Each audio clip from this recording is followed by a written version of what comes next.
Masalatul istikhara Jabir bin Abdullah ka hadisa do ko ciden tumbe wulu lakala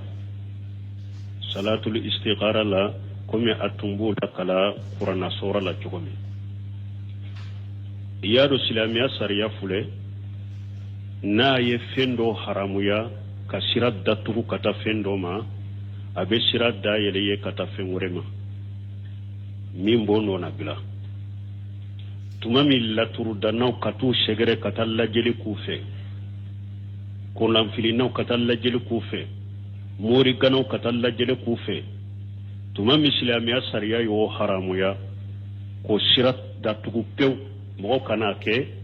aye sira min dayele o ye salatul istikhara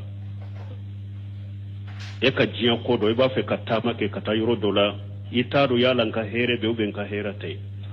iba fe kam wodo je nyugo nyaka barake nyugo fe wori barala nka hera ben nka barake nyugo nka hera talanta itado iba fe kam muso do furu ni muso nka hera ba furu lan ka jiya nyana man nka dina la itado bo ciden ko ibara kam fula salli akoni yara kam fula salli ka salamu bila salatul istikhara duwawu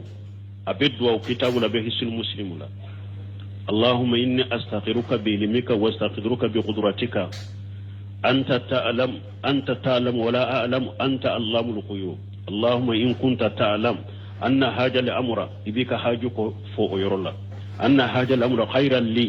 في الدين والدنيا وعاقبة أمر أو آجله وآجله فأقدره لي ويسره لي اللهم إن كنت تعلم أن هذا أمر شر لي في الدين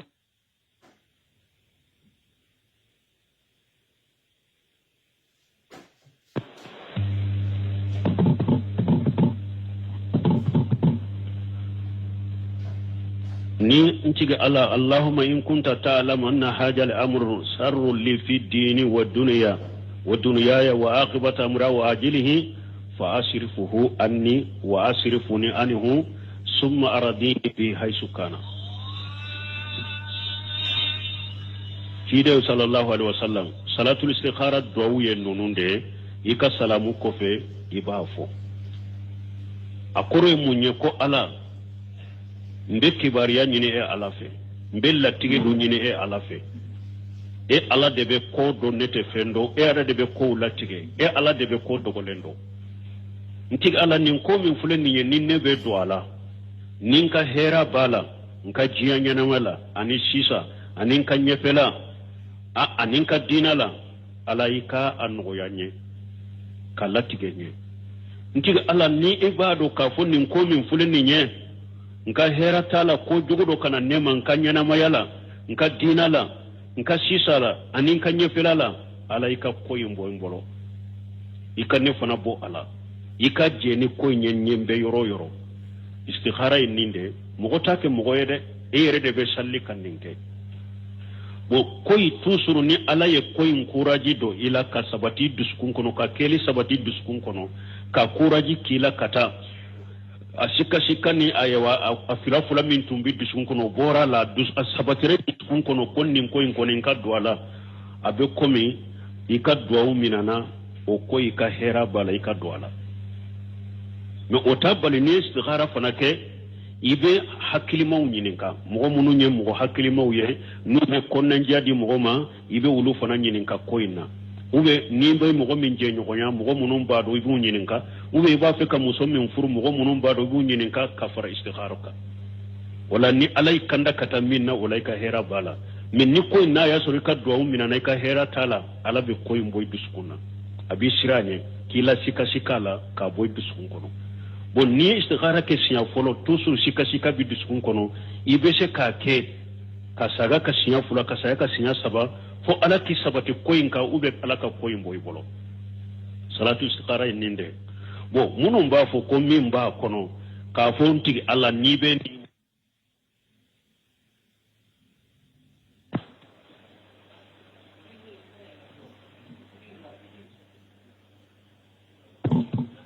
bo min ba kono ko do ba fo ko esika nin fo chogo nyana ko ala be fembe do e ka fo ala allahumma in kunta ta'lamu ko kan nin fo ko esika de fote nina hada madon ki jantu yere la de ça fait défaut bo ciden ka kuma de la don ko nin ka fote ciden fana de ko wanna khairal hadi hadi muhammad kanda be ka so hiramai muhammadu ka kanda sirade muhammadu de ko nin ka fote alle de ko nin ka fote ni aw ko nin foto ko défaut bala ima défaut fo mo hore law iye défaut ke ciden de la jabir ko ciden de tumbe lu kala ni na komi be qur'ana sura la kala mo wala chogomi ani ambe min fo mo wiye ciden ye fem munu fo salafu salu seba unyana no ma sogobe sogobe ke fem min na kanyin kalibe ke fem min na laba mo aya yire ko so sogobe la yaro laba mo fo le munyanni fo mo bonyo na fo mo ka kuma mancha lu ka barakacha katemu ka kuma ka ukabara kacha katemu ka sogobe ka ni ciden ye min fo dorlu te nyanyi ni wore kala fo uka hajunu ka darwa dilolembe yoro minna sino ni ciden ye fin fo ko dogolen ko de do dute ciden ye ka wala ubo fo de ubo kede mi laba mo fule ka sogobe li kacha uka kuma kacha uka baraka dogo uka kuma kacha katemu ka baraka uka sogobe li kacha katemu ka baraka donc an ka salafu salihu laddiga nin ko sugula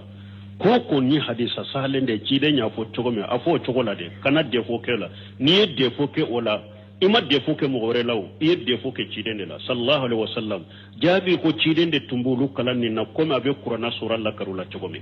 dem fu do fo ta fo cogo la ciden ko ka fo cogo me fo cogo de la mo ko chaman kuma na sa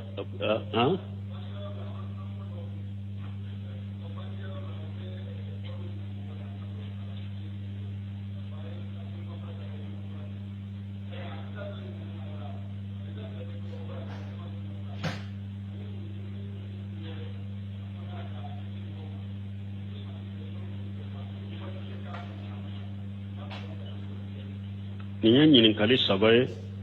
ñininkali kelen kono ñininkali folo banni yoro wula a farala laadaw ka sisa deme ñiniw be ke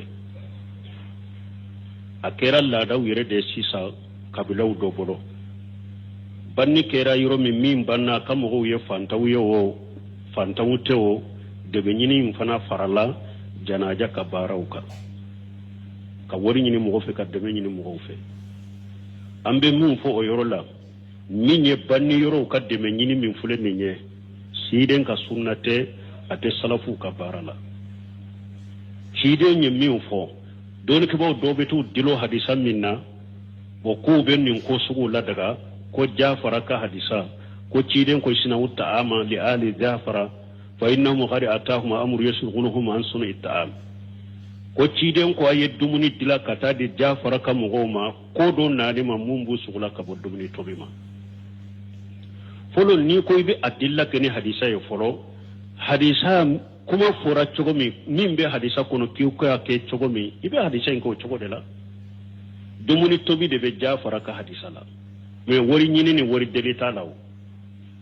ciden tumbe dumuni tobe fo domi aya soro sanu be madina wori jebe madina o de banka wori nola ciden mafu ka sanu dia mafu ka wori jedi o aku ka dumuni de tobi o yere dumuni tobi inteke banni kera banni mogo beyede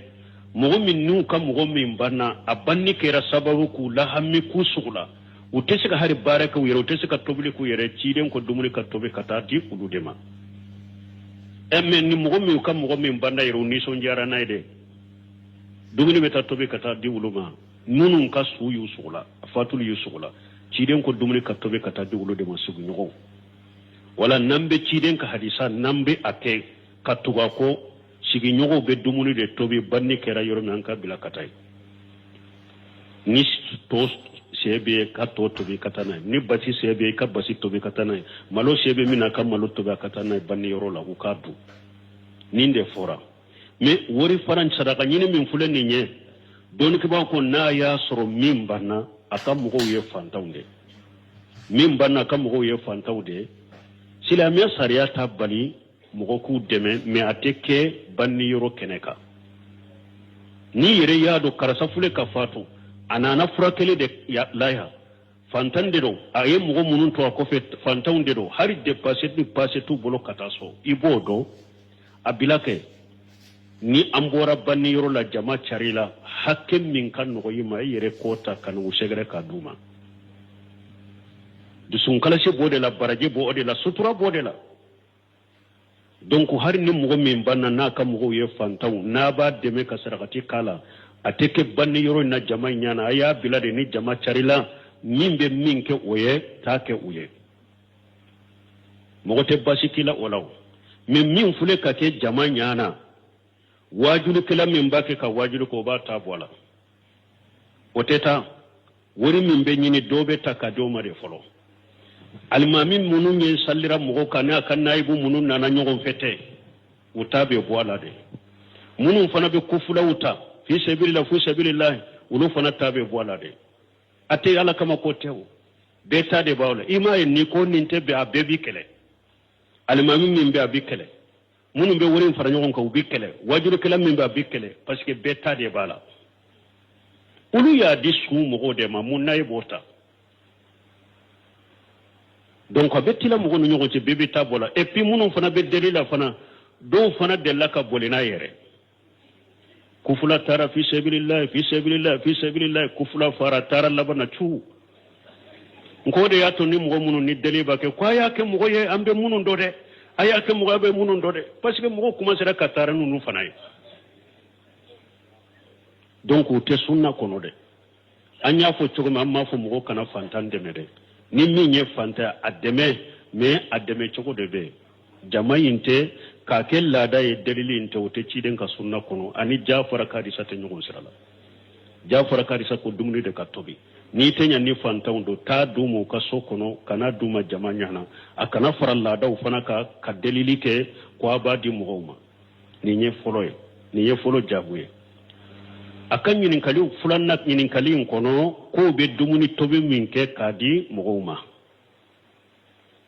Jarir ibn Abdullah al-Bajali ka hadisa nana ko kunna na'uddu al-istima'u ila ahli al-mayt wa sana'ati at-ta'am min an-niyahati Jarir ibn Abdullah al-Bajali ka hadisa aku ulu shebo tumba jate mina ni banni kera yoro mi mugo ka fara nyogon kai ka dumuni tobi mugo ka do ko cide nye kasimi haramu ya suka de ko ni mugo fatura mugo munumbe kulo ka kasi ka kulo ko yomali khama do jahannaba denya yele droki be do kanade ko cinye de o kasimi haramu de awa kulu sebo fana bolo ni banni kera yoro me ka fara nyugon kai ka dumuni tebe mugo ba do no be de kelenye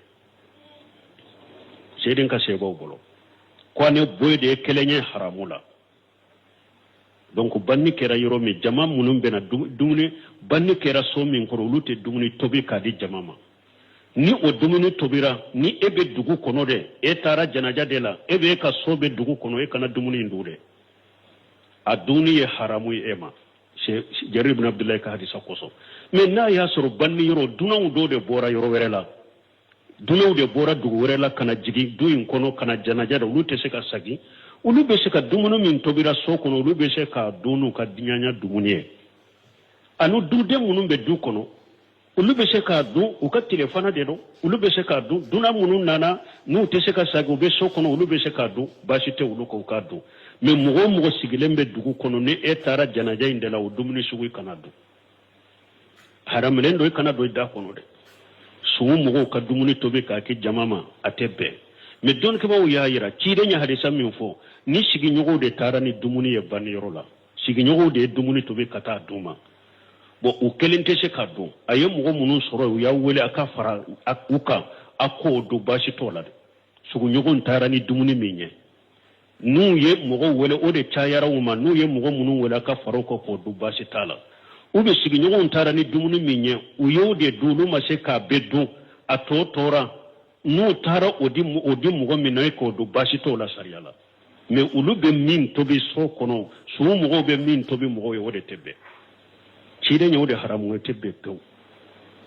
donc don ke bawo ya ayira na ya soro banni kera tobili min be ke su ka so kono be bo su kan na folo de la o ye cinye duni de afule ka cinye de do parce que hada maden ko ni na fatura dura kan na folo abbe kera cinye ta bawtai aka misi munun be aka wari munun be aka malo munun be ate daga ka foi tobi ola ko abodi jamama o ye cinye duni de o ye haramu farala haramuka na ya suru mo do de ko komi kabila do ba kede ni ne kera doro ube ake kabila mo kelen kan nimbo pour ambe se ka misu sa chogomi ambe se ka dumuni tobi me karasa ka banila ni mo mi nyoke ko wori ude bo iye mo deme bidiani haramula yi ka wori munun bo ko fara nyonka na yesu kan na fulu de do aye haramu do aye cinye do ni ciwo kan nafolo te mogo wore yere ya financier ou bien mogo de farale ngo ka financier aye nyogon de me bidia ni haramula parce que dumuni to bidi o yoro la bidia de do haramu de do aye nyogon de me bidia ni haramula aye wori munum bo braji sorota la de abe junubu de sorala parce que sanga sigi munum fule ni nye bidia ude e wa hari mogo kuma sira ka kuma nunu ni aya nege bo mogo la munun te kalamba ko yere tanke tora ni degu mimbala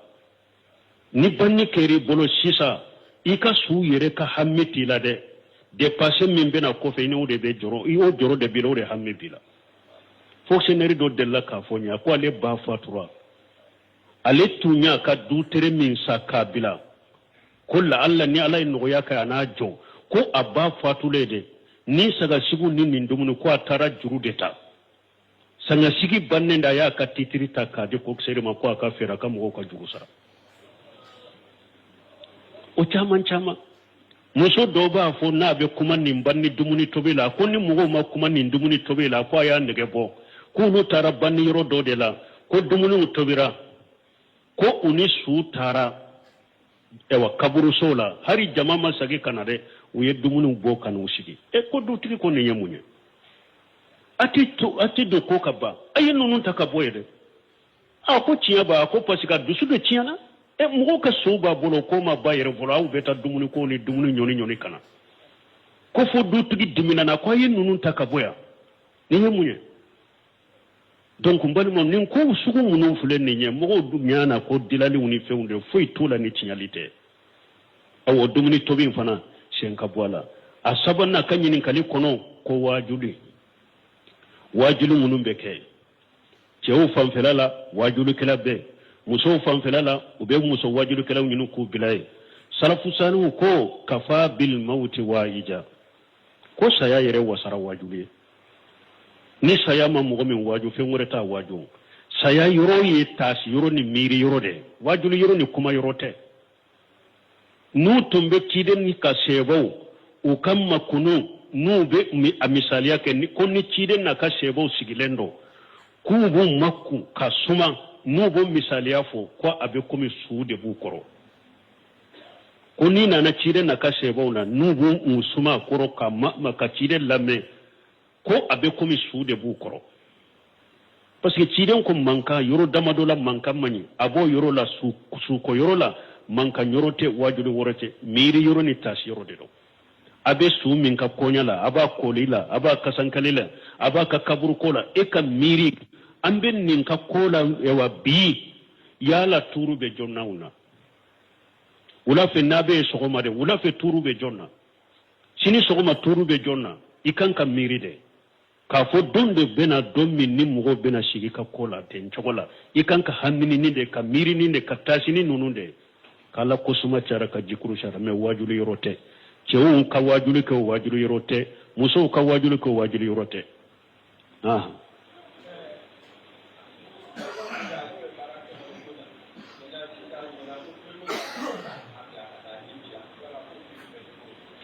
bon ko ambalima do be pemima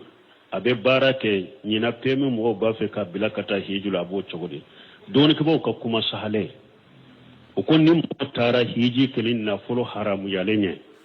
na fulo haramu leli junubu de bika metanke eka hiju saratu dafara anana chogola hiju farda binna ka boyka hiju sahara a farda binna ka boyka min na fulo ne junubu bila misali la droke haramule wali droke sunyale ni e ya do ille wura sutura isallira nay salli ka kenu ba mankene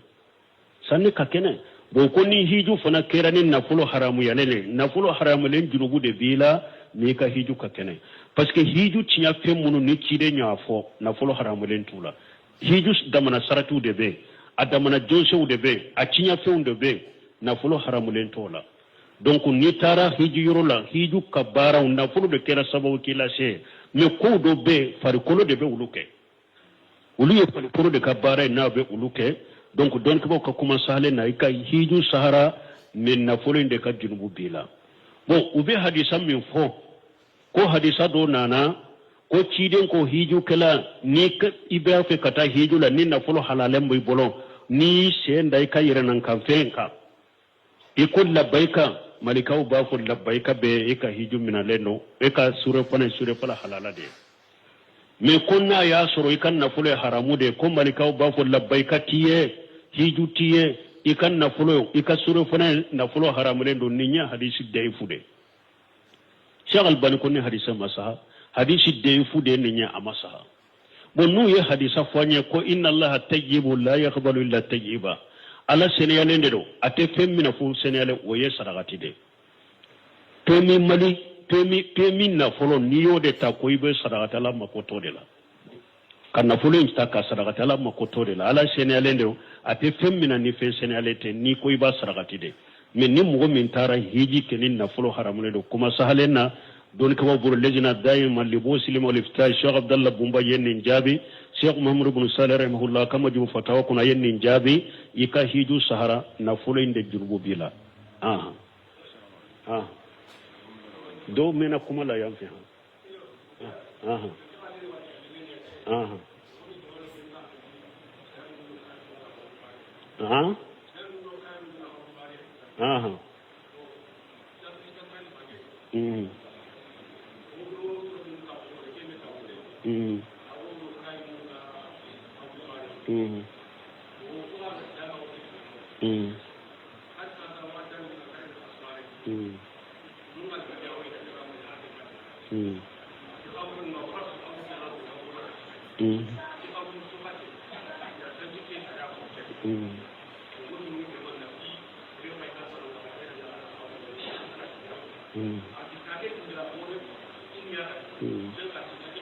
fo ka kuma baka doro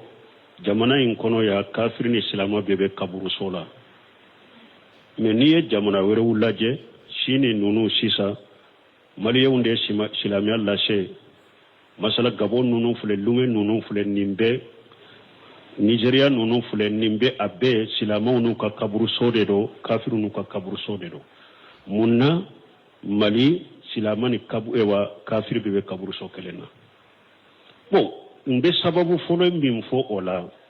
lume silamiya nyuman de shera uluma sunna mogo de silamiya la se lume ma donc o beke kanya wode ato famura wulu bolo silama ani kafirite kaburula gabo silamiya sunna lama de shera uluma wulu fana ta famura shini silamiya sunna ma de shera uluma wadi ate duna famura o yoro la nyenyuma unka kase kanimbara suguke me anka jamana sunna bina wakati me ya soro silamiya nyakambilende be silamiya nyakambilende tumbea amana nyenyumanka silamiya modeli min tumbea tunte nyanyumanka sunna nana sigarede donc fangate sunna na ayen nyakambi mi soro ko abe bonyogona mali taw fule ni silamiya ko nyakambilembe mali ni sababu dero silamiya forola minna anyuman nana kofede nyumay nale amasika fanga soro aye ko do soro ko abulu kele ko boy ode mali ta sababu ye donc ambe alla de deli harbi silamiya nyuman famu ala kadi jamana imma sino ko min fule ninye silama ani kafiri kaburu sokele hari ni hadisa kote anka figu yere maswama oye haramunde atebbe pew yere de silama ni kafiri kake kaburu sokele atebbe de abe don ke bawo bolo hari no trombera ka silama min sudo kaburu kafiri kaburu sola namma sira ko aka su yele mana ambeta bokata bila silama kaburu de la men ni kafiri de tara bila ewa silamo ka kaburu sola chogobe horomate kafiri amba wogobe ka boyde ate bo chela ko hari shegul silabu ntemi anyinin kara kafun nasara muso kerece muso a furulen tun bɛ silamakɛ ma a fatura a kɔnɔma mais kɔnɔ in fana tɛmɛna kalo 4 la parce que ciden kɔni ni muso kɔnɔ dafara kalo 4 ni bɛ fiɲɛ ka don den na bon n'o fatura kɔnɔ tɛmɛna kalo 4 la chrétien muso in fatura silama den b'a kɔnɔ den fana fatura kɔnɔ an b'o kɛ cogo di bon a ko ni Sɛku Silabu Ntɛmi a ko an tɛ taa don kafiri kaburusow la parce que silama den b'a kɔnɔ an tɛ taa don fana silama kaburusow la parce que kafiri de ye muso in ye a ko an b'a damana yɔrɔ de lajɛ k'a ka kaburu siɲɛ ka dɔ ye mais n'an bɛ muso in su dɔn an bɛ muso in ko de di kibila ma parce que den n'a bɛ ba kɔnɔna la den bɛ ɲɛsin ba kɔnɔna de la ko de la den ko bɛ ɲɛsin ba kɔnɔ la ala y'o kɛ hikima min kosɔn komi an t'o yɔrɔ la wagati bɛ janya donc a ko n'an b'a su dɔn an bɛ ba in ko di kɔrɔ ma pour den ka ɲɛsin kɔrɔ ma an bɛ ba ɲɛsin tilebin ma an b'a su dɔn nin cogo de la tant que ni kafiri muso de n'a tɛ taa silama kaburuso la mais sɛgo ye min ye Mamadu Bun Salihu Sɛmɛnɔ a kumana nin yɔrɔ la u y'a ɲininka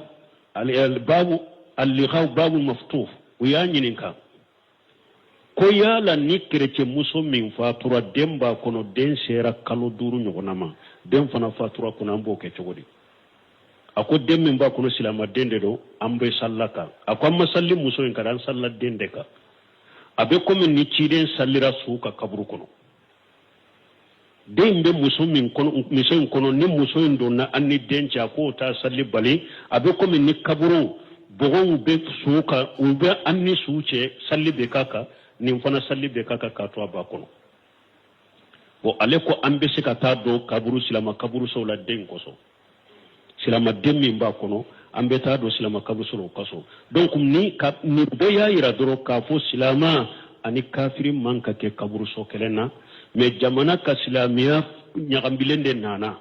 bon minnu b'a ɲagambilen ka fana olu de jama ka ca fanga bɛ olu de la donc olu de faamaw bɛ ɲɔgɔn fɛ o de y'a to nin ko sugu bɛ jamana in kɔnɔ an bɛ ala de deli ala ka na ni faamaw ye minnu bɛ diinɛ faamu a ɲɛ ɲuman kan ka diinɛ defa n'u bɛ se ka nin ko sugu bɔ ɲɔgɔn na silamɛw ka kɛ u ka kaburuso kafiriw ka kɛ kaburuso